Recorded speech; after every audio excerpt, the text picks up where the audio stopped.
It is summer holiday time on the island of Sodor. Vacationers come from far and wide to enjoy the beauty of the island. It is the busiest time of the year for Sir Topham Hatt's engines. Thomas was excited. Sir Topham Hatt had sent him to pick up a special to deliver to Dryaw Airfield. "What have you got there?" tooted Percy. "A balloon," replied Thomas. "A party balloon?" asked Percy excitedly. "No," said Thomas. "This is a very special balloon," and he chuffed away. Soon Thomas arrived at the airfield, and hot air was puffed into the balloon.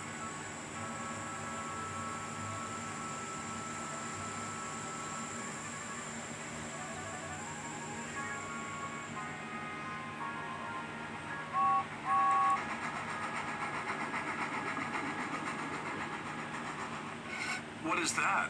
huffed James. "A hot air balloon," said Thomas. "It will take vacationers on rides around the island."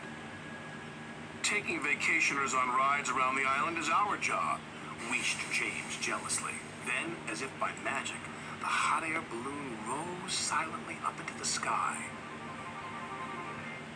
"What if the hot air balloon takes our passengers away?" chuffed James. "What will happen to us then?"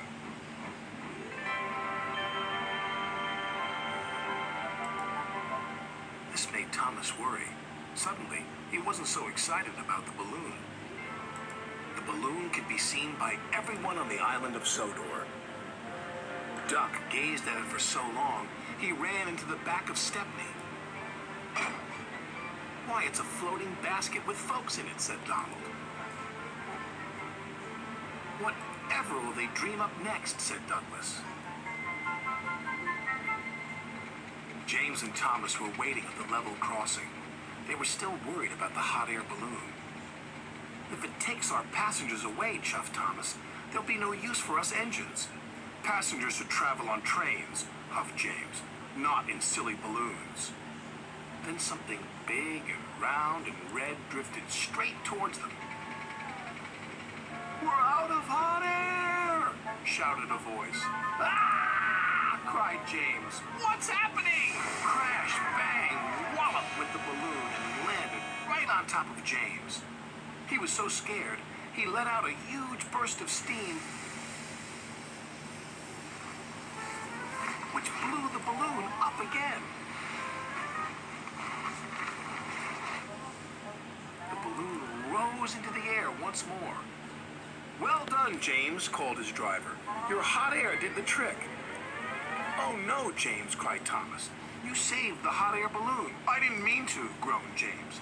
"Now it's sure to take our passengers."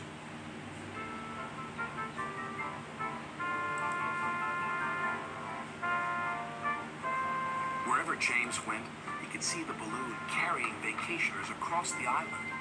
He felt he should be taking those passengers. "Rails are better than hot air any day." James arrived back at the station. There were lots of people on the platform.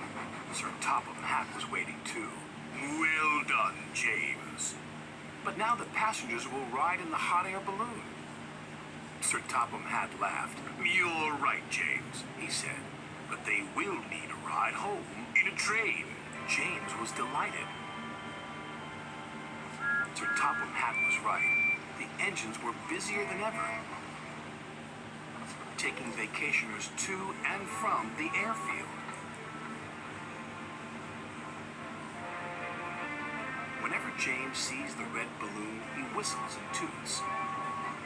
Sometimes when he's asleep at night, James dreams he can fly too, just like the red balloon.